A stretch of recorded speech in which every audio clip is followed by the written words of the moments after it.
നമ്മൾ പഠിക്കാം. കർത്താവ്, കർമ്മം, ക്രിയ. ക്രിയ. രാമുവിനെ പശു തൊഴിച്ചു. എന്താ പണിയാ കാണിച്ചത്?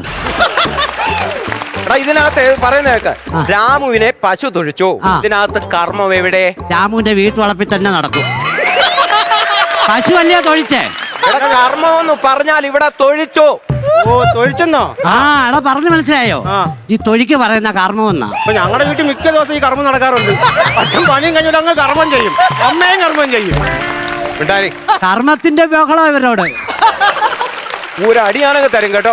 ആവശ്യമില്ലാത്ത കാര്യങ്ങൾ ക്ലാസ് ചെയ്യുന്നതുകൊണ്ട് സംസാരിക്കരുത്. പറയുന്നതൊന്നും കേൾക്കരുത്. അതിനപ്പുറത്ത് കയറി സംസാരിച്ചോണം. കേകയുടെ ലക്ഷണം പറയടാ.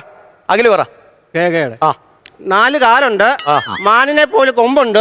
അത് കേക മാൻ. അയ്യോ, പിന്നെ മാനിനെ പോലെ കൊമ്പുണ്ടെന്ന്. കേഴയല്ല, കേക. കേക. നീ എഴുന്നേറ്റ് പറ. നീ പാസ് വിട്ടോടാ. ഇല്ല, കേക പറ. കേകയുടെ ലക്ഷണം പറ. 1 2